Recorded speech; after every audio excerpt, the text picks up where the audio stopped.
Habiendo presentado en la primera clase una introducción al tema del misterio de la Divina Misericordia, hoy nos vamos a dedicar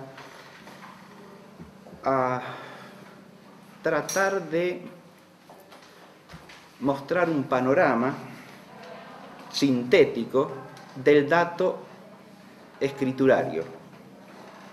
Hemos puesto aquí como título de la clase Perspectiva bíblica de la Divina Misericordia.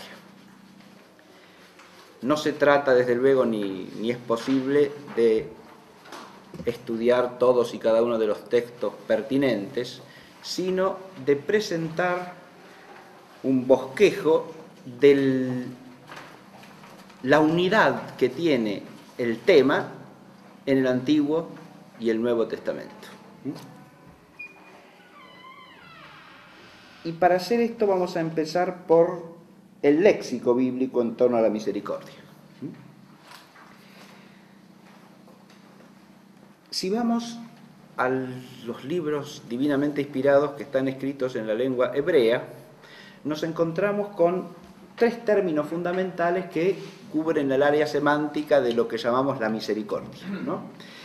Cuando digo lo que llamamos la misericordia, me estoy refiriendo a lo que en la traducción latina encontramos con ese término, ¿no? Misericordia.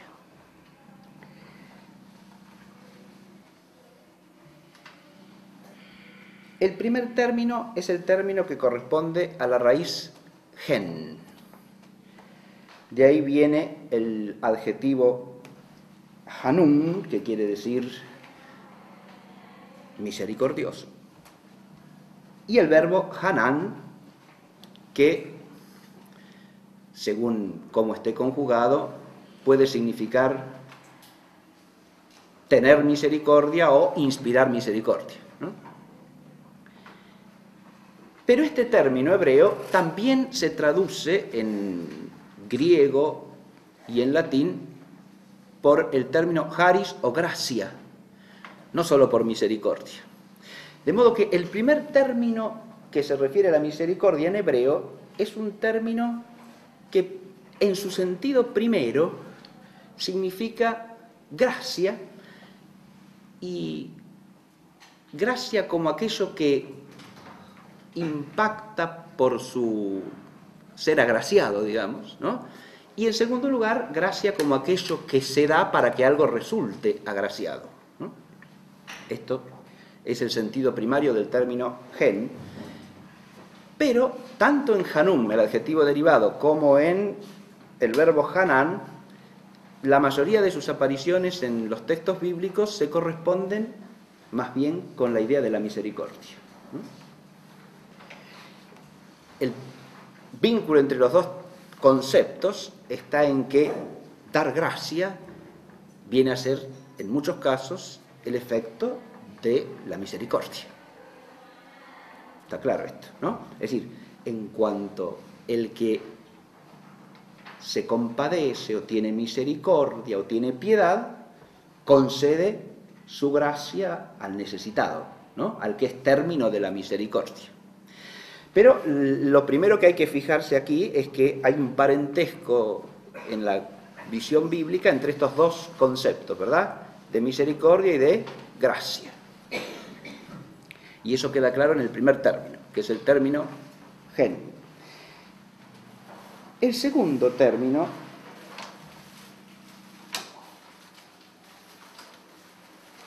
el término que encontramos en el adjetivo rahum, en el sustantivo rahamim, en el verbo riham. Este nos lleva a otra dimensión semántica de la misericordia bíblica. Este parte de una raíz sustantiva que significa las entrañas de un ser humano, ¿no? De ese significado pueden derivar diversos usos particulares. Por ejemplo, las entrañas puede referirse al seno materno, pero no significa específicamente el seno materno, sino las entrañas de cualquier persona, ¿no? Eso es lo que significa rahamim en hebreo.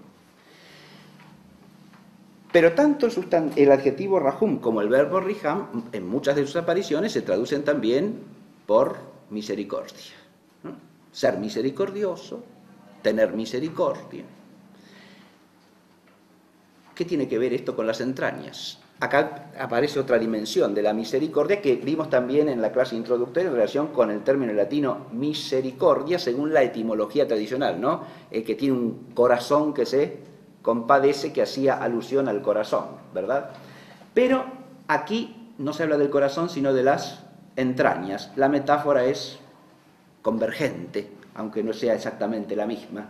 Recordemos que en los pueblos semíticos y camíticos el corazón se entiende tradicionalmente como sede del pensamiento, no de la afectividad primariamente, ¿no?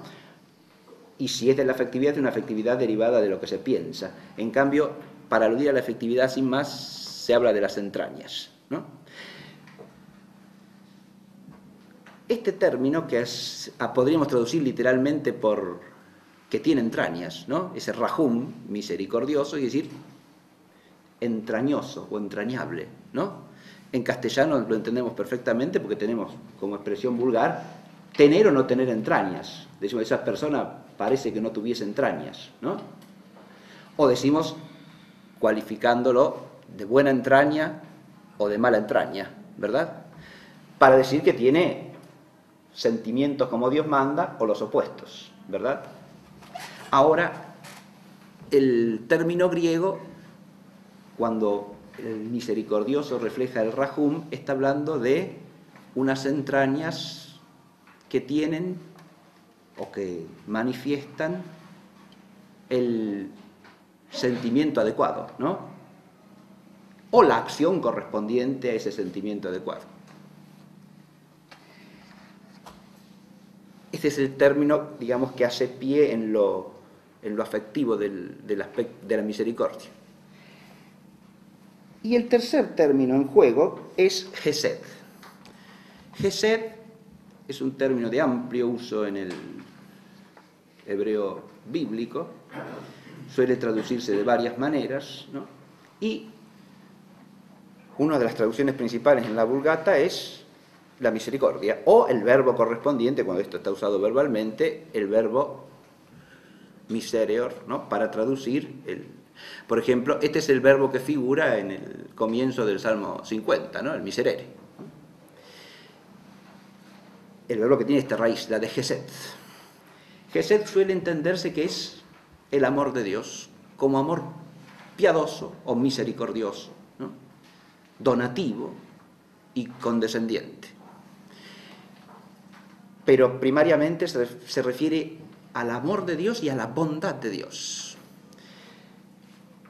A su vez, este término tiene una gran relevancia para la relación entre el Antiguo y el Nuevo Testamento, según los estudios exegéticos y en particular la impresionante obra del padre Spik sobre el ágape en el Nuevo Testamento, se entiende que el término griego neotestamentario ágape tiene como sustrato fundamental este término hebreo gesed, ¿no? De manera que gesed sería la raíz del término ágape, que va a significar en el Nuevo Testamento por excelencia el amor de Dios, ¿no? El amor de Dios que se ha manifestado y realizado en la obra de Jesucristo. Tenemos así tres ejes semánticos fundamentales en torno a esta noción de misericordia en el Antiguo Testamento. Uno, el vinculado a la raíz gen, que empareja o asocia misericordia con gracia. Esto es importantísimo ya para visualizar que el don gratuito de Dios y la misericordia en la perspectiva bíblica van unidos, ¿no? El don gratuito de Dios es la manifestación de su misericordia, y su misericordia se expresa en ese don gratuito. En segundo lugar, el segundo eje es el que hace alusión a las entrañas, a la interioridad de la cual esa obra misericordiosa es una manifestación, ¿no? Una interioridad que se expresa, se manifiesta, y si se trata del hombre se realiza en esa obra de misericordia. Obviamente que cuando ese entrañas se aplica a Dios, hay que entenderlo en un sentido primariamente metafórico, desde luego, ¿no? Eso lo vimos en la clase primera, ¿no? Al hablar de analogía que hay que hacer cuando tomamos la razón de misericordia de la naturaleza humana y la elevamos a la divinidad. Y Gesed asocia primariamente la misericordia a la bondad y al amor de Dios, ¿no? Y este es el ámbito semántico en que tenemos que movernos para entender la perspectiva bíblica de la misericordia. Si vamos al léxico griego, en principio nos encontramos con cierta simplificación de vocabulario en este caso, porque esta terminología triple tiende a unificarse en la versión de los 70, ¿no?, en un término que es el término eleos, ¿verdad? Eleos es el sustantivo, elein es el verbo, eleinos es el adjetivo, o eleemon, ¿no? Esta familia de términos griegos cubren la mayor parte del ámbito de los tres términos hebreos que acabo de mencionar, ¿sí? En el texto de los 70, tanto Hanun como Rahum, como hacer Gesed o tener Gesed, en relación Dios siempre con el hombre, ¿no?, tiende a traducirse mayoritariamente por eleos, elein, eleinos, ¿no? Eleos es la palabra griega que traduce la Vulgata ordinariamente por misericordia o por piedad, pietas o misericordia. Pero al mismo tiempo aparece otro término, que es el término agape, como he dicho, ¿no?, que se refiere también a algunas de las apariciones de estos términos y sobre todo, como dije, de Gesed. Ese otro término aparece y es un término que en el Nuevo Testamento va a tener un uso amplísimo. Suelen decir los estudiosos del Nuevo Testamento que mientras en la mayor parte de los evangelios del Nuevo Testamento coexisten el término eleos con el término agape, en Juan tiende a prevalecer agape, ¿no?, y desplaza casi totalmente a eleos, que en los textos de Juan prácticamente no aparece. Pero lo otro que es importante ya desde el punto de vista del uso de los términos es advertir lo siguiente. Si nosotros tomamos el término Hanun, por ejemplo, es un término que aparece con muchísima frecuencia. En el Hanun, el adjetivo de la primera raíz, ¿no?, que corresponde a gen y que se traduce por misericordioso. Ese término aparece multitud de veces en el Antiguo Testamento, en los textos hebreos. Y solo una se refiere al hombre. O sea que es prácticamente el nombre de un atributo divino, de algo propio de Dios, ¿no?, en la perspectiva bíblica. Esto es lo otro que hay que notar, ¿no? La misericordia de la que habla la Escritura es primariamente la misericordia de Dios. Claro, acá estamos en la perspectiva bíblica y por lo tanto no en lo que nosotros desde nuestra inteligencia humana podemos alcanzar acerca de la divinidad, sino en lo que la divinidad nos revela de sí misma, ¿verdad? En lo que Dios nos dice acerca de sí mismo. Y en este manifestarse Dios, la misericordia aparece como algo propio de Dios, no del hombre.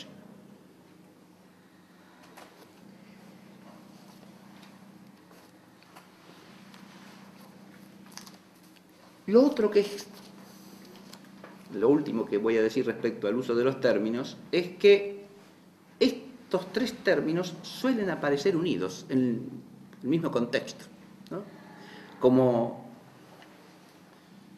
para destacar su conexión, su inseparabilidad, podríamos decir, ¿no? Vamos a leer algunos textos, poquitos, como para situarnos en el uso de estas palabras. Si nosotros vamos al capítulo 34 del Éxodo,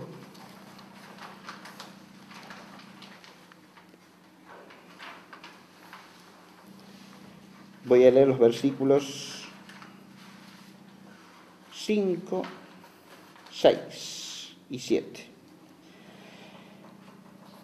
Yahvé descendió en la nube y poniéndose Moisés allí junto a él, invocó el nombre de Yahvé y mientras pasaba Yahvé delante de él, exclamó: Yahvé, Yahvé, Dios misericordioso y clemente, tardo a la ira rico en misericordia y fiel, que mantiene su gracia por 1000 generaciones, y perdona la iniquidad, la rebelión y el pecado, pero no los deja impunes, y castiga la iniquidad de los padres en los hijos hasta la 3ª y 4ª generación.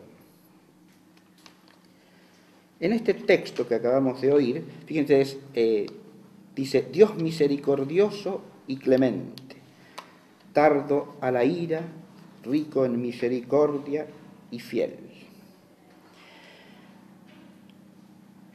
Si nosotros vamos al texto hebreo, nos encontramos precisamente con que ese Dios misericordioso y clemente, ¿sí? Misericordioso y clemente, es Rahum Behanun. Ahí tenemos unidos los dos términos, el que deriva de Gen y el que deriva de Rahamim o Rahim, ¿no? Misericordia. Son términos que de ordinario en muchos textos de la Escritura aparecen unidos, ¿no? Dichos juntos. Esto es un procedimiento también muy típico de las lenguas semíticas, ¿no? Unir términos de significado semejante, ¿no? O que pertenecen a la misma área semántica, como para cubrirla de una manera más plena que si se dijese uno solo, ¿no? Entonces, en lugar de decir Dios simplemente misericordioso, dice Dios misericordioso y clemente, como traduce aquí. Se podría elegir otra variante para traducir estos dos términos, ¿no? Y después, tardo a la ira, rico en misericordia y fiel. Tardo a la ira, rico en misericordia y fiel. Y ese rico en misericordia ahora es el término Gesed el que aparece. Esa misericordia no se refiere ni a Gen ni a Rahamim, sino a Gesed. ¿Está claro? Aparecen los tres términos en una línea prácticamente, ¿no? Dios misericordioso y fiel, tardo a la ira y rico en amor misericordioso, para que se vea que son tres términos distintos, ¿no? Bien. Este es un ejemplo. Y lo mismo podemos encontrar en Joel 2:13. En los salmos suele darse con una riqueza extraordinaria todo este vocabulario de la misericordia, y cualquiera que tenga cierta familiaridad con el Salterio recordará que en los salmos la misericordia de Dios aparece mencionada de manera casi constante, ¿no? Pero vamos a tomar algún ejemplo. Por ejemplo, el Salmo 86, en el versículo 15.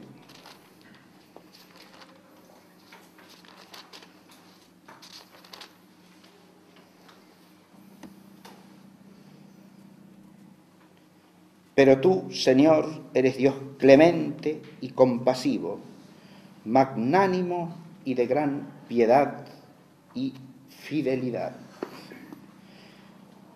De nuevo vemos la acumulación terminológica que la traducción refleja claramente, ¿no? Releo. Pero tú, Señor, eres Dios clemente y compasivo, magnánimo y de gran piedad y fidelidad.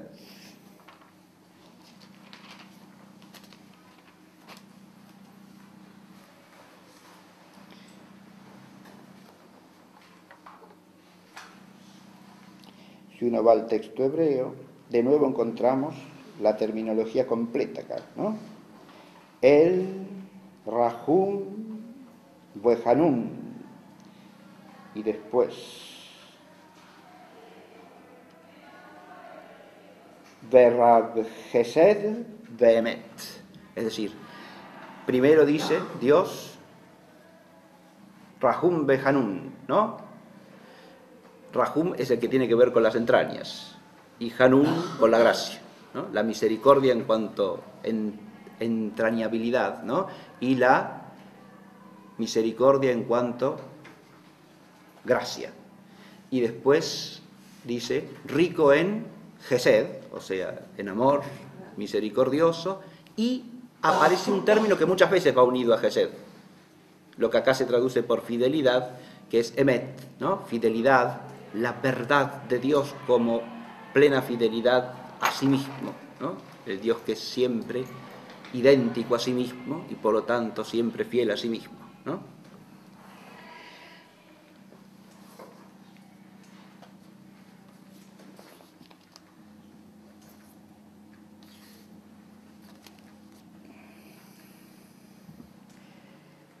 Muy bien, podríamos seguir recorriendo textos, pero lo que quería señalar era ese uso de los términos como en familia, ¿no? Forman una constelación semántica en la que se quiere hablar de algo que de tal manera excede a la capacidad humana de conceptuación y de expresión que se acumulan los términos para dar la idea de que es una misericordia plenísima, ¿no? En la que se dan todos los aspectos de la misericordia que pueden darse en el hombre de manera perfectísima. Muy bien. Para terminar con el vocabulario, digo una sola cosa. Hay una expresión ya del uso de estos términos reflejado en el griego neotestamentario, ¿no?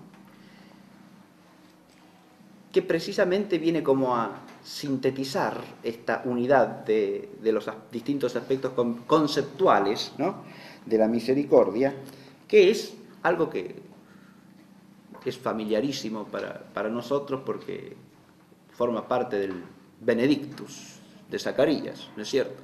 Y son las entrañas de misericordia de Dios, ¿no?, en la que nos ha visitado el que nace de lo alto, ¿verdad? El Oriens ex alto. Esa expresión del griego neotestamentario, las entrañas de misericordia, splanja eleus, las entrañas de misericordia, es como una especie de nombre que sintetiza la unidad de Hanun y Rahum, ¿verdad? Hanun y Rahum están dichos así en una expresión sintética que son las entrañas de misericordia de nuestro Dios. Ahí además podemos ver la culminación, y a partir de aquí la clase va a versar sobre esto, ¿no?, la culminación de todo el vocabulario en el Nuevo Testamento, en el griego bíblico del Nuevo Testamento, en el cual además culmina la revelación de este misterio de la misericordia de Dios, ¿no?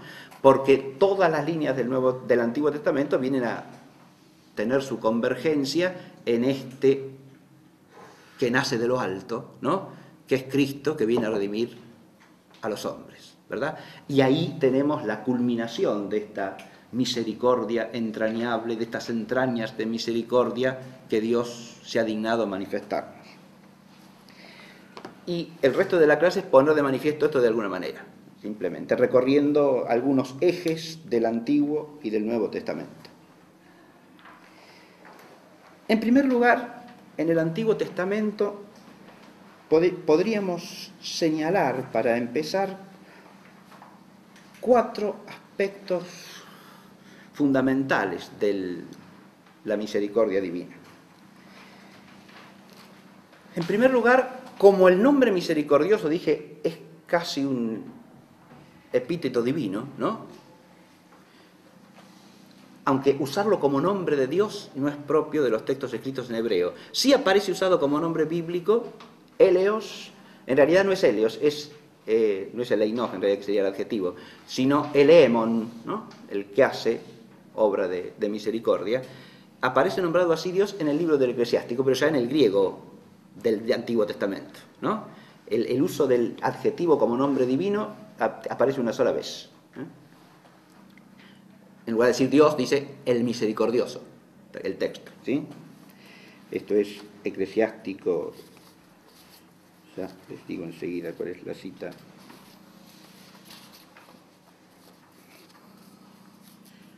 Eclesiástico 50, 19. Pero esto se manifiesta en el hecho conceptual teológico, tenemos que decir ahora. La misericordia se relaciona primariamente con todas las obras de Dios. Este es el primer eje, ¿no? Las obras de Dios son obras de misericordia. Yo he puesto allí la creación, el gobierno del mundo, el designio redentor, las acciones redentoras concretas que crean, dan origen, desarrollan al pueblo de la antigua alianza en orden a la redención. El perdón y el don del reino aparecen todos vinculados a la misericordia de Dios. Baste recordar para esto el texto del Salmo 135 de la numeración griega y latina, 136 del hebreo, que es el salmo que tiene como segunda frase de cada verso, o sea, como estribillo, digamos, porque es eterna su gesed, es decir, su misericordioso amor, su clemencia compasiva, como se quiera traducir. Su amor se traduce muchas veces también, ¿no? Porque es eterno su amor, porque por siempre su amor, ¿sí? Pero si recorremos mentalmente este salmo, vamos a leerlo no completo porque es largo, pero sí un panorama del salmo, recordaremos que aquí precisamente ese porque es por siempre su amor, porque por siempre su misericordia, va asociado a las obras todas de Dios, ¿no? Alabad al Dios alabad a Yahvé porque es bueno, porque es eterno su amor. El salmo empieza remontándose a la bondad de Dios como raíz de su misericordia, ¿no? Las obras de la misericordia manifiestan a Dios, porque Dios en sí mismo es bueno, ¿no? Esto ya está claramente en la Escritura, ¿no? Es la bondad de Dios, la bondad de Dios en sí mismo, la que se manifiesta en sus obras de misericordia. Recordemos que dijimos ya en la primera clase que misericordia siempre decía una relación ad extra, ¿no? Respecto de Dios, porque si en el concepto de misericordia entra siempre a atender la necesidad del que está de alguna manera carente de algo o privado de algo, ¿no? Obviamente ha de referirse a la criatura, ¿no? De manera tal que la misericordia siempre dice una relación de la criatura con Dios. Pero el Salmo empieza diciendo admirablemente que la raíz de todas las obras de la misericordia divina es la bondad de Dios mismo, ¿no? Es quien es Dios. Alabad al Dios de los dioses porque eterno es su amor. Eterna es su piedad, traduce este, ¿no? Alabad al Señor de los señores porque eterna es su piedad. Al que es único en hacer maravillas porque eterna es su piedad. Al que hizo sabiamente los cielos porque eterna, acá aparece la creación, ¿no? Al que hizo sabiamente los cielos, porque eterna es su piedad. Al que afirmó la tierra sobre las aguas, porque eterna es su piedad. Al que hizo los grandes luminares, porque eterna es su piedad, etc. ¿Verdad? Esa obra de la creación va seguida de la obra de la creación del pueblo, es decir, de la constitución del pueblo de la antigua alianza, ¿no? Y sacó Israel de medio... y adquirió a los primogénitos de Egipto porque eterna es su piedad, y sacó a Israel de en medio de ellos porque eterna es su piedad, con mano fuerte y brazo tendido porque eterna es su piedad. Adviértase que acá ya aparece también el misterio de la misericordia con un aspecto peculiar, ¿no? Yo he leído, como al pasar, algo que puede resultar difícil de digerir de entrada, ¿no? Porque empieza diciendo al que hirió a los primogénitos de Egipto, porque eterna es su piedad, lo cual no parece de entrada una obra de piedad o de misericordia, herir a los primogénitos de Egipto, ¿está claro? De modo que la misericordia de Dios acá empieza a manifestarse en ese aspecto misterioso que tiene y que trasciende a la mera perspectiva humana, ¿no? Porque cuando dice hirió a los primogénitos de Egipto se está refiriendo a la muerte de los primogénitos de los egipcios, que es la última de las plagas, en virtud de la cual el faraón decide dejar marchar a los hijos de Jacob, ¿no? De Egipto. Esto ya nos muestra fíjense que el texto empieza hablando de que es el Señor de los señores, ¿no? El Señor de los señores. El Dios de los dioses, para exaltar la trascendencia de Dios y cómo la perspectiva humana no puede medir ni juzgar la obra de Dios. Pero al mismo tiempo afirma que esa obra es siempre obra de misericordia. ¿Está claro esto, no? Ahí nuestra inteligencia tiene que detenerse y tratar de contemplar algo que es un misterio de entrada. Porque el herir a los primogénitos de Egipto acá es una obra de misericordia. Uno podría tratar de entender desde la... Este es un tema que veremos en la clase próxima, en eso no voy a ahondar hoy. Desde la correlación que hay entre la misericordia de Dios y su justicia, ¿no? Y al mismo tiempo de su soberanía, su justicia perfecta, su misericordia perfecta y su realeza perfecta, ¿no? Porque Él es el Señor.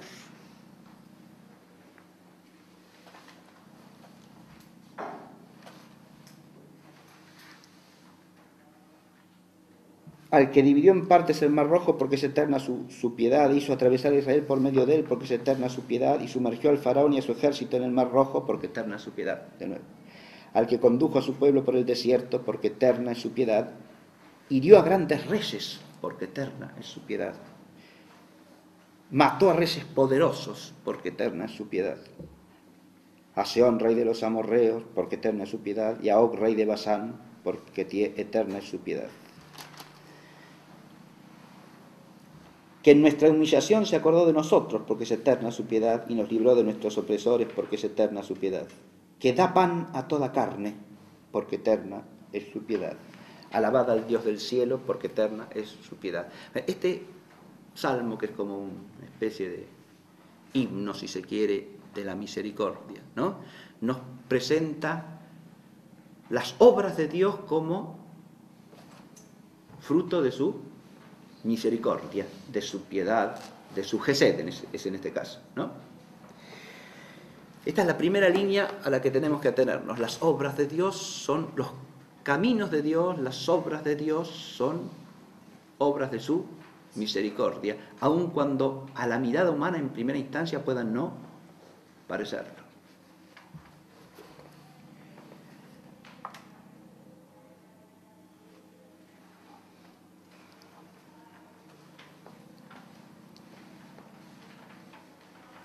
Estas obras, yo dije, las podemos ordenar de alguna manera, si se quiere, para una perspectiva sintética, en la obra de la creación, primero, ¿no?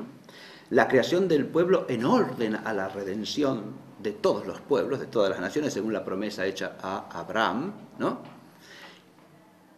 Y luego la misericordia a través del desarrollo de la historia del pueblo, ¿no?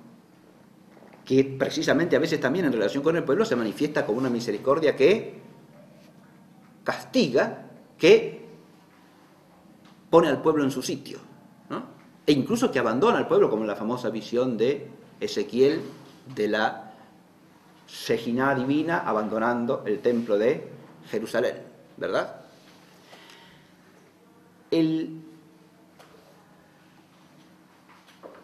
La misericordia de Dios se manifiesta últimamente como promesa del reino en la predicación profética, ¿no? Es el reino de la redención, el reino de la salvación, el reino de Dios que vendrá y que es prometido por Dios a través de la voz de los profetas. Y ese reino es obra de la misericordia.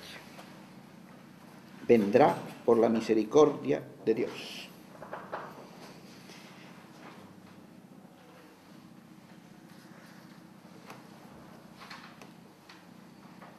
Una segunda línea que podemos tener en cuenta es la de la misericordia divina y las actitudes religiosas del pueblo de Dios. Claro, porque fíjense, si uno le preguntase cuál es el objeto primario de esa misericordia, en la perspectiva bíblica, esa misericordia de Dios recae, lo vimos en el Salmo recién, de alguna manera sobre todo hombre, porque dice, da pan a toda carne, ¿no? Y sobre todo a la creación, podemos decir. Pero al mismo tiempo tiene un objeto específico o especial, que es el pueblo de Dios, ¿no? Así como decimos que hay una providencia especial de Dios para con su pueblo, hay también el hecho de que la misericordia se manifiesta de manera singular o privilegiada en relación al pueblo que Dios eligió como herencia, ¿verdad? Hay una misericordia específica allí, ¿no? Fíjense, esto aparece claro también en el Salmo 137, ¿no? Estoy diciendo bien, no. Estoy diciendo una macana, discúlpenme. me quiero referir al Salmo 147, no al Salmo 137. Al 147, ¿no?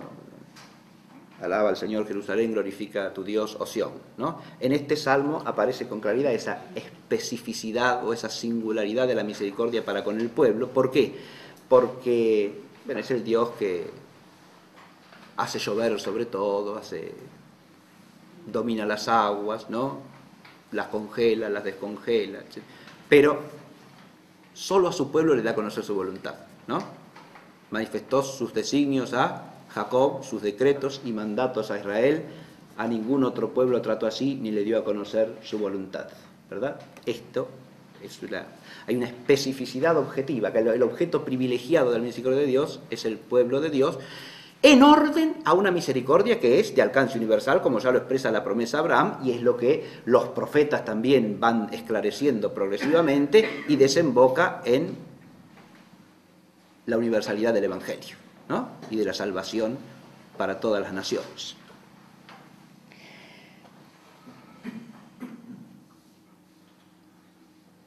Pero esa especificidad también tiene que ver con este otro eje de la misericordia divina que quiero destacar, y es las dimensiones fundamentales de la actitud religiosa del pueblo de Dios en relación con la misericordia. Es decir, ¿qué es lo que ha de suscitar esta misericordia en el receptor de la misericordia, en el que la conoce? Aquel a quien se le revela por las obras y por las palabras de Dios, ¿no? Y aquí es donde tenemos por lo menos tres actitudes fundamentales que la Escritura asocia a la manifestación de la misericordia divina. La primera es obviamente la de alabanza y bendición, ¿sí?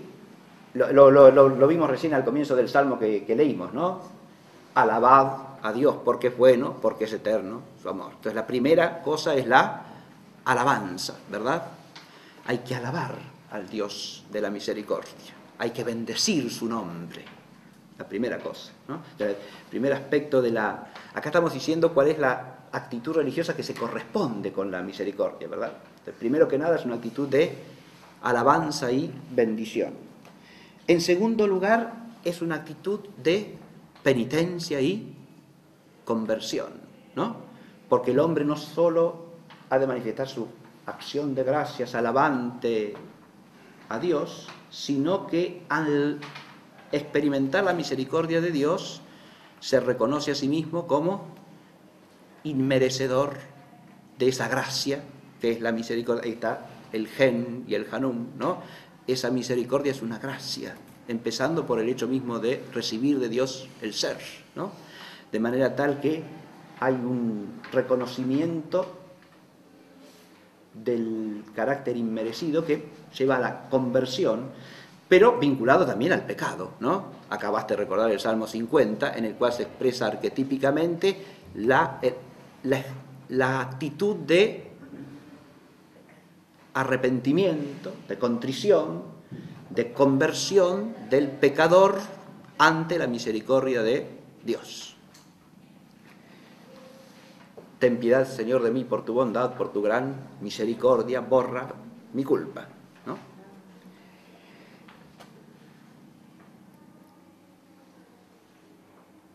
Y la tercera actitud, que puede parecer de entrada un poco paradójica, es la del temor santo.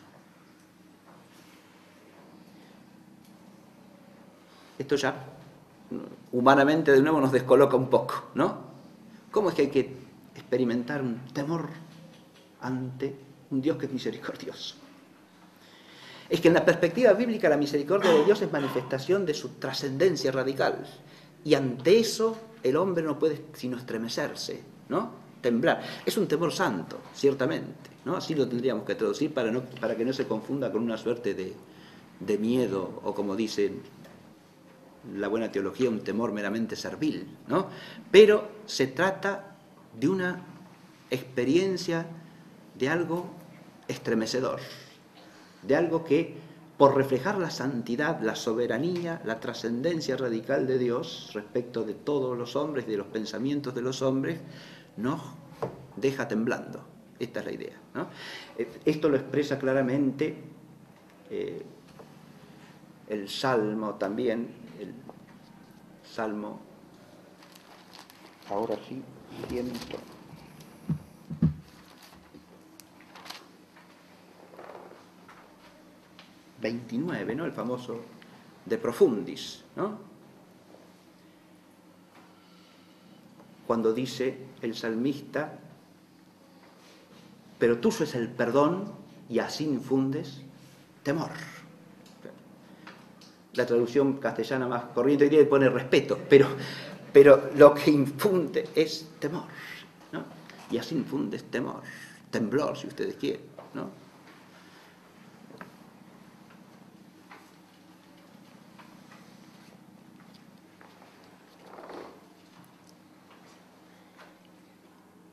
Un tercer eje nos lleva al otro término de la relación, no al hombre que recibe la misericordia, sino a Dios mismo. Y sería el eje de la relación de la misericordia divina con la perfección divina, ¿no? En primer lugar, ya lo hemos oído en el Salmo, todas las obras de la misericordia proceden de la bondad de Dios, ¿no? Demos gracias, o dad gracias, alabad al Señor, porque es bueno, porque su misericordia es por siempre. La bondad de Dios es la raíz de toda misericordia, de manera tal que la misericordia es fruto de su perfección absoluta. Este concepto adquiere un matiz peculiar en la reflexión sapiencial del Antiguo Testamento. En los libros de sabiduría del Antiguo Testamento, y esto aparece tanto en Sabiduría como en Eclesiástico, son libros escritos en griego, recordemos, ¿no? O por lo menos que se conservan el texto canónico en griego, ¿no?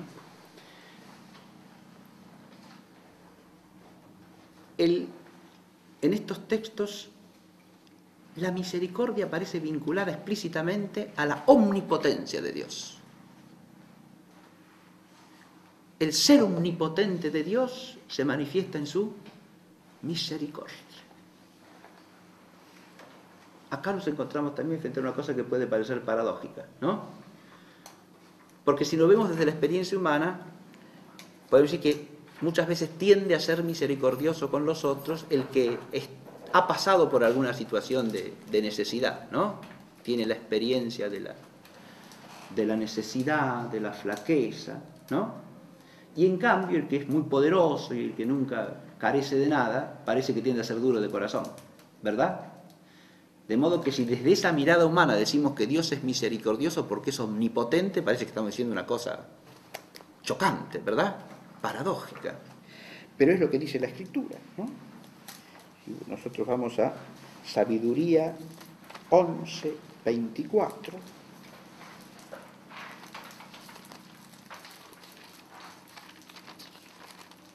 Nos encontramos precisamente con esto. Pero tienes piedad de todos, porque todo lo puedes, y disimulas los pecados de los hombres para traerlos a penitencia, pues amas todo cuanto existe y nada aborreces de lo que has hecho. Pues si tú hubieras odiado alguna cosa, no la habrías formado.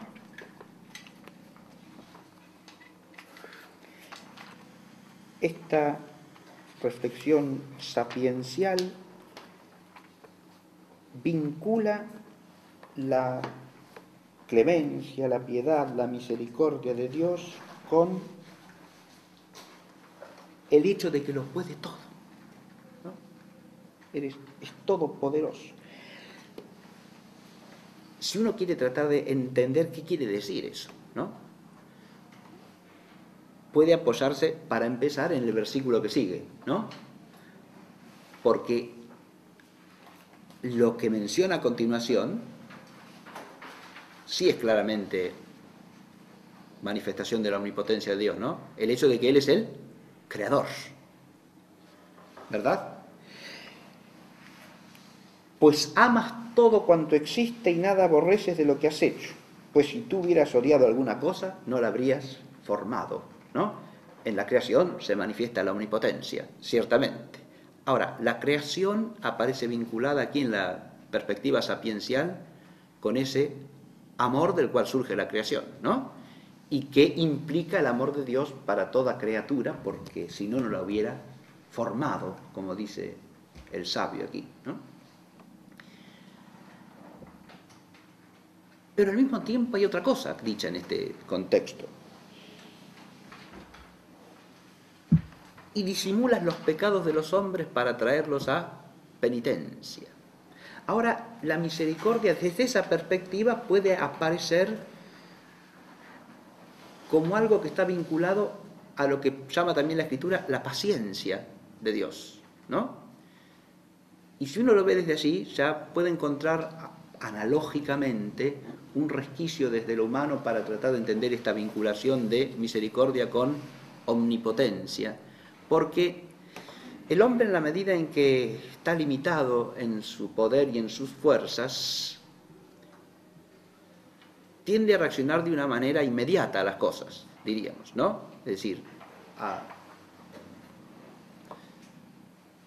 reaccionar a lo que pide justicia con justicia, a lo que pide cierto castigo con castigo, a lo que pide alabanza con cierta alabanza. Ahora, en la perspectiva de la omnipotencia divina, y acá aparece el otro tema que voy a mencionar brevemente a continuación, la justicia y la misericordia se unifican en una mirada ab eterno, diríamos, ¿no? En la que tanto la una como la otra están contenidas en la unidad de la omnipotencia de Dios, ¿no? Ninguna clemencia suprime, diríamos así, la justicia, y ninguna justicia suprime la clemencia, sino que las dos van estrictamente de la mano, porque la misericordia de Dios es en orden a la justicia. ¿Qué quiere decir esto? Esto ya es algo que esto nos lleva al tema siguiente, pero me meto en el tema siguiente, el otro, justicia y misericordia. ¿Por qué? Porque precisamente de ahí podemos de alguna manera entender algo de ese vínculo entre la omnipotencia y la misericordia. La justicia es en orden, dije que toda misericordia es en orden a la justicia, porque la misericordia es para que el hombre, como dice aquí, se convierta, ¿verdad? Dios, dice, disimula, o pasa por alto los pecados para traerlos a penitencia, es decir, para que se arrepientan de sus pecados, ¿no? Y abandonen la vía del extravío. ¿Sí? Para la penitencia es que los disimula. De nuevo la expresión es paradójica, ¿no? Los disimula para la penitencia, ¿no? Y la justicia, en última instancia, recuerden que justo en el Antiguo Testamento, dicho así en general, es sinónimo de santo, ¿no? Y la justicia de Dios es una justicia en el sentido de santificación. La justicia es lo que hace santo al hombre, ¿no? Pero la justicia de Dios es la fuerza santificadora, pero no la del hombre. Esa es la que no puede santificar, ¿no? Es la justicia de Dios, o sea, la que viene de lo alto, la que es gracia, la que es fruto de la misericordia, ¿no? La omnipotente misericordia es la que hace la justicia, de alguna manera, claro. Es la que la contiene y la que la causa definitivamente en los hombres. Acá nos entramos en una perspectiva que es compleja, ¿está claro? La clase próxima la vamos a dedicar exclusivamente al atributo de la misericordia en relación con la justicia de Dios, ¿no? Y con el amor de Dios, pero ya reflexionada de manera sistemática. Lo que estoy tratando ahora es dar una perspectiva bíblica, pero ya en la bíblica esta riqueza se encuentra y esta profundidad de pensamiento está contenida. ¿Está claro? Porque la misericordia de Dios está asociada, primero que nada, como dije, a su bondad, segundo, a su omnipotencia, y tercero, a su justicia. Pero en cuarto lugar, aparece vinculada a su fidelidad y verdad, ¿no? A eso que dije, la emet, ¿no? Que va unida muchas veces a Gesed. Hay un texto impresionante y también estremecedor, de nuevo, ¿no? Que hemos oído en la vigilia pascual. Pertenece al libro del profeta Ezequiel, capítulo 36.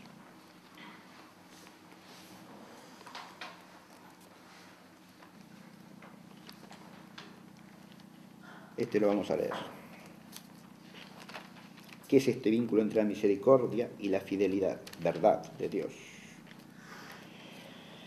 Es Ezequiel 36, 16 a 32.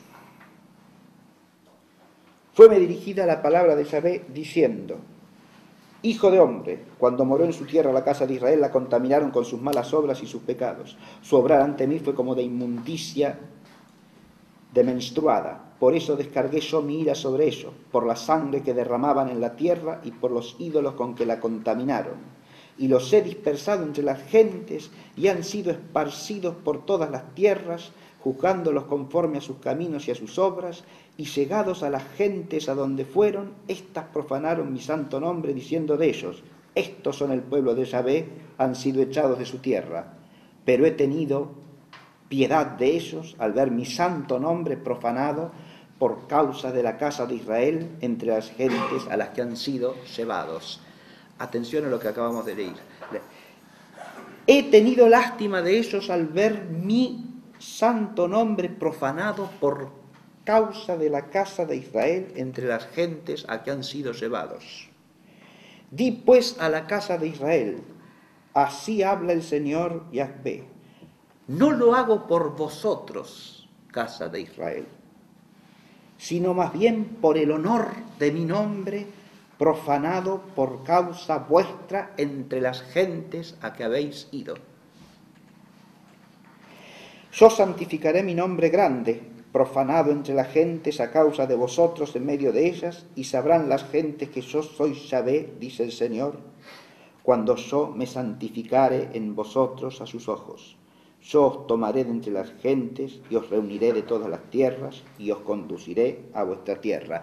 Y aquí viene el anuncio famoso de: y os aspergeré con aguas puras y os purificaré de todas vuestras impurezas y os cambiaré el corazón, os sacaré el corazón de piedra y pondré un corazón de carne, etc. Acá viene la conversión que obra la gracia, ¿no? Como fruto de... Pero lo que es impresionante en este texto es que acá el fundamento de la misericordia no es el objeto de la misericordia. Me apiadaré de vosotros, pero no a causa vuestra. Esto es lo que el profeta Ezequiel le dice a la casa de Israel, ¿no?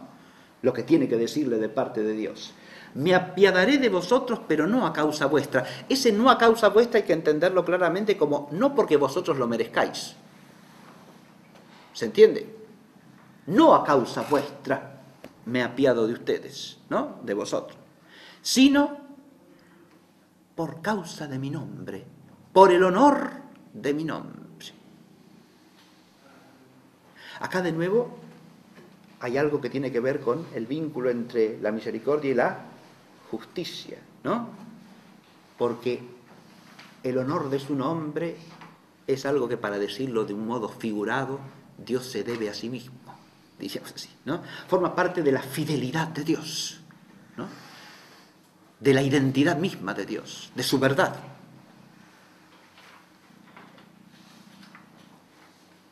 El pueblo de Israel es causa de que su nombre sea, el nombre de Dios, sea profanado por los gentiles, sea objeto de vilipendio por los gentiles. Y entonces Dios va a hacer misericordia con la casa de Israel por honor de su nombre. Esto es lo que dice el texto de Ezequiel, ¿no? Por honor de su... No. Esto puede parecer una cosa, si uno la mira con mirada superficial, como si estuviésemos hablando de una suerte de egoísmo en la misericordia de Dios, ¿no? En absoluto. Hay que verlo en la perspectiva de la fidelidad, ¿no? Y también tiene que ver con algo que, ya lo veremos en la clase próxima, Santo Tomás dice en relación con la justicia de Dios, ¿no? Conservar el orden total de las cosas. Y de eso forma parte el que Dios dispone todas las cosas de modo que las cosas se correspondan con su propia gloria, con su propio ser, en orden a Él, porque Él es el fin. Claro. Eso es la perspectiva bíblica, no desaparece nunca, al contrario, es claramente enseñado. El término final y el criterio último de todo bien es Dios mismo, no el hombre, no el pueblo. Por último, en el Antiguo Testamento tenemos la relación entre el profetismo mesiánico y la divina misericordia, y esto aparece con toda claridad tanto en Jeremías como en Ezequiel, y desde otra perspectiva anterior en el profeta Oseas, ¿no? La obra de la redención, la obra de la instauración del reino es fruto de la misericordia de Dios. Esta línea del profetismo es la que desemboca directamente en el Nuevo Testamento, porque el reino es el reino mesiánico. ¿Está claro? Ya tendría que estar bien. El Nuevo Testamento nos presenta una visión de la misericordia que yo aquí he articulado simplemente en 3 títulos, ¿no? Para hacer una síntesis panorámica nomás. Voy a ser mucho más breve con respecto al Nuevo Testamento porque en las clases que seguirán, salvo la próxima, hablaremos ampliamente del Nuevo Testamento y leeremos algunos textos, ¿sí?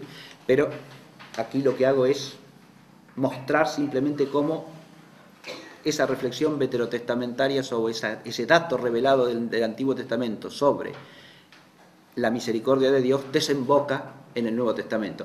Basta situarse en la perspectiva que nos abren el cántico de Zacarías que mencioné hace un rato, el Benedictus, ¿no?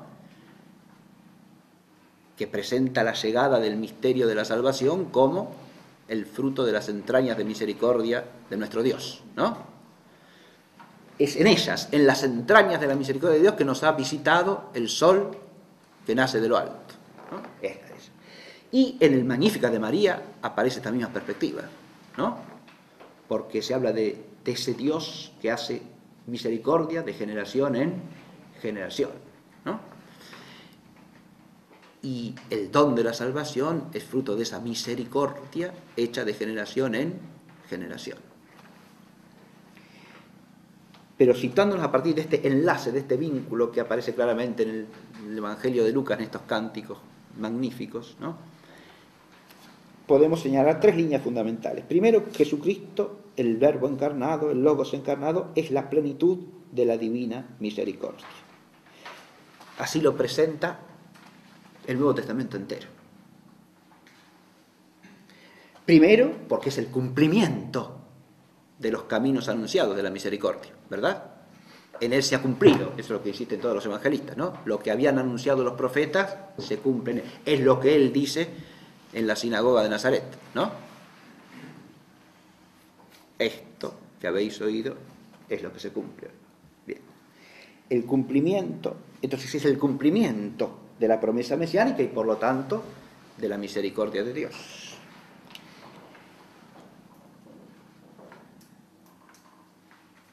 Pero en su ser mismo es la manifestación suprema y al mismo tiempo la presencia suprema de la misericordia de Dios en el tiempo.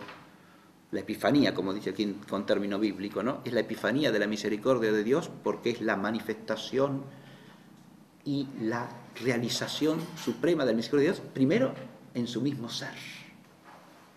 ¿A qué le aludimos con esto? Al misterio de la encarnación, obviamente. ¿A quién es Él? Ese misterio de la encarnación es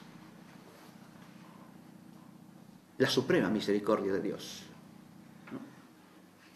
Porque así tenemos nosotros que ese amor creador de Dios toma la singularidad de una naturaleza humana uniéndola así personalmente, ¿verdad? Y haciéndola una única persona consigo.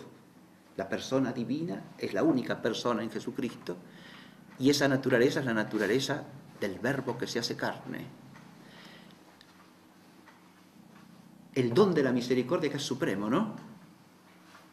Claro. Por eso Cayetano, con mucho tino teológico, del orden natural y del orden de la gracia distingue el orden hipostático, que es un orden que trasciende a los otros dos. Acá hay una gracia suprema, pero además de una gracia suprema hay una unidad de la naturaleza humana con la persona del Verbo que trasciende el mismo horizonte de la gracia, es lo que se llama la gracia de la unión, ¿no? Que trasciende el horizonte mismo de toda la gracia santificante.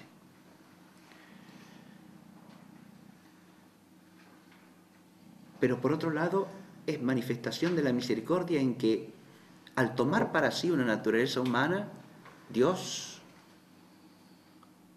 hace una naturaleza humana supremamente santa y por lo tanto supremamente justa y misericordiosa, ¿no?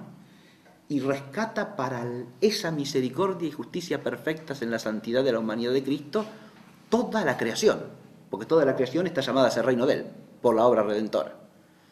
¿Está claro lo que voy diciendo, no?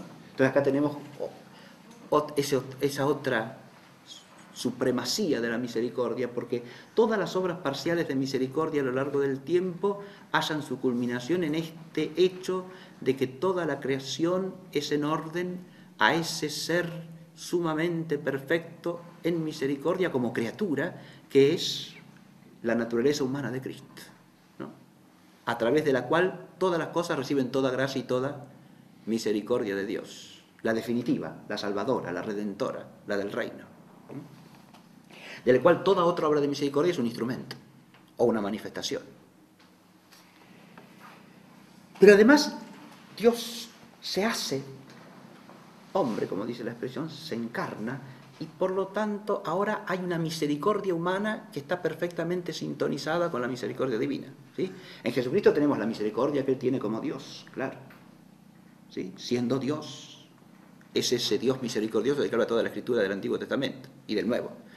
Pero también en su humanidad hay una misericordia humana, ¿no? Es aquello a lo que apunta el libro, la epístola a los Hebreos, cuando dice que no tenemos un sacerdote que no pueda compadecerse, ¿no? Sino que tiene ahora este sacerdote. Fíjese que el sacerdote es Jesucristo en cuanto hombre, ¿no?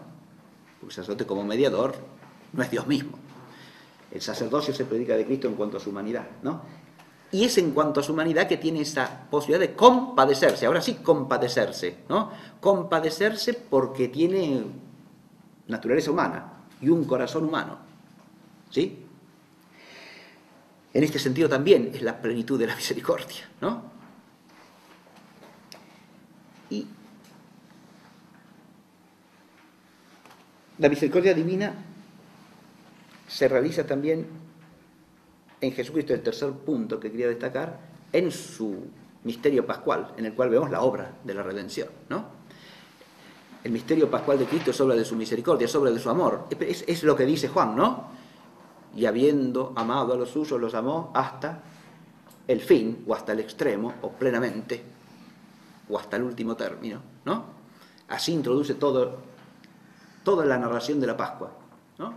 Juan. Es el ágape que llega a su confín, a su término, a su extremo, que se culmina. Es de ahí brota el misterio pascual de Cristo. Esa es una perspectiva bíblica que es la que yo quise reflejar de alguna manera en las figuritas del programa, ¿no? Que vimos la clase pasada. La cruz, la cena y Jesucristo ascendiendo del seno de Abraham, rescatando a Adán, ¿verdad? Jesucristo resucitado. Este misterio pascual de Cristo es obra de la misericordia y es la manifestación al mismo tiempo de la misericordia, ¿no? Pero en Jesucristo también encontramos la misericordia como mandamiento y como bienaventuranza. A esto le dedicaremos toda una clase, así que no me voy a extender sobre el asunto. Pero somos llamados a ser partícipes de esa misericordia, precisamente en virtud de este misterio de la encarnación y de la gracia que viene del Verbo encarnado y redentor, ¿no? Que ha muerto y ha resucitado para darnos vida, que es nuestra Pascua, y es la oblación santa, es el sacrificio perfecto, ¿no? A través del cual podemos reconciliarnos con Dios y vivir para Él. Y ese vivir para Él implica ser transformados también en misericordiosos como el Padre, el mandato, ¿no? Sed misericordiosos como vuestro Padre del cielo es misericordioso. Con una misericordia que ya no es la humana. Ya decíamos en la primera clase que esto es un eco del mandamiento nuevo, ¿no? Amaos unos a otros como yo os he amado, con un amor que no es el humano. Y acá de nuevo con una misericordia que no es la nuestra, sino la del Padre.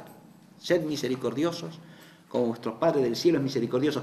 Ahí hay un problema incluso de exégesis bíblica, puede decirse, en algunos textos del Antiguo Testamento, la misericordia que Dios tiene para con los hombres se pone como ejemplo de que el hombre tiene que ser misericordioso, ¿no? Este texto del mandato del Señor podría entenderse en ese sentido menor, pero visto a la luz de la totalidad del Nuevo Testamento, parece que tiene ese sentido más profundo que yo acabo de decir, de paralelo del mandato nuevo, ¿no? Sed misericordiosos como vuestro Padre del cielo es misericordioso. Y es una bienaventuranza, bienaventurados los misericordiosos porque alcanzarán misericordia. Y de aquí surge que el cristiano es un don de la misericordia, un testigo de la misericordia y un partícipe activo de la misericordia divina. Eso no es más que sacar la consecuencia de lo que acabo de decir. Y hay una perspectiva escatológica de la misericordia que unifica a los dos, al Antiguo y al Nuevo Testamento. ¿Por qué? Porque, primero, el reino está instaurado, pero en el tiempo, ¿no? Llamado a la consumación final en la que el tiempo será asumido en la eternidad. Y allí, fíjese, la perspectiva escatológica tiene varios aspectos. Uno, según el final del discurso escatológico del Señor en el Evangelio de Mateo, seremos juzgados en la misericordia o en el amor, como dice la frasecita de Juan de la Cruz, ¿no? De San Juan de la Cruz. Porque precisamente allí se habla de las obras de misericordia, pero no en un sentido cualquiera, sino en un sentido misterioso, porque se trata de que hayamos hecho esas obras a otros hombres como haciéndolas para Jesús, ¿no? Como haciéndoselas a Él.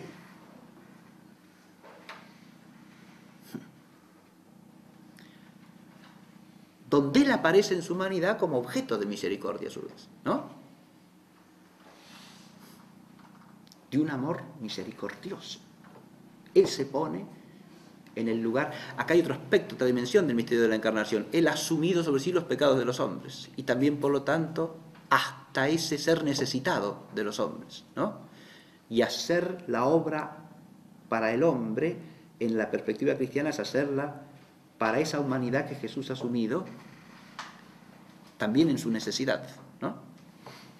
Pero de eso vamos a hablar en clase próxima, insisto. Y por último, la perspectiva escatológica también hace a cómo en el fin, en el reino consumado, misericordia y justicia se realizan de una manera ya trascendente a la figura del tiempo, ¿verdad? Pero esto ya nos lleva al misterio de la consumación final, como aparece en el Apocalipsis, ¿no? De eso hablaremos en la última clase de este curso. Lo que quería presentar hoy es, por lo menos de una forma sintética, la riqueza y al mismo tiempo la grandeza de la perspectiva bíblica sobre la misericordia, que converge con lo que hemos señalado en la primera clase, ¿no? La misericordia de Dios revelada en la Escritura es un misterio, es una realidad ante la cual nosotros tenemos que ponernos de rodillas, ¿no? Yo al principio de la clase próxima iba a citar el comienzo de una conferencia del padre Antonio Royo Marín, una conferencia sobre la Eucaristía. Y el padre Antonio Royo Marín empieza diciendo, en lugar de ponerme a hablar, lo que tendría que hacer es ponerme de rodillas con todos ustedes y adorar, ¿no? Y eso que dice allí de la Eucaristía muy bien, se puede decir también de la misericordia de Dios, ¿no? De modo que toda esta reflexión que sea una invitación a eso, ¿no? Y en la medida en que esté realizada, que pueda dar algún fruto en ese aspecto, ¿no? Bueno, muchas gracias por la atención y hasta la próxima clase.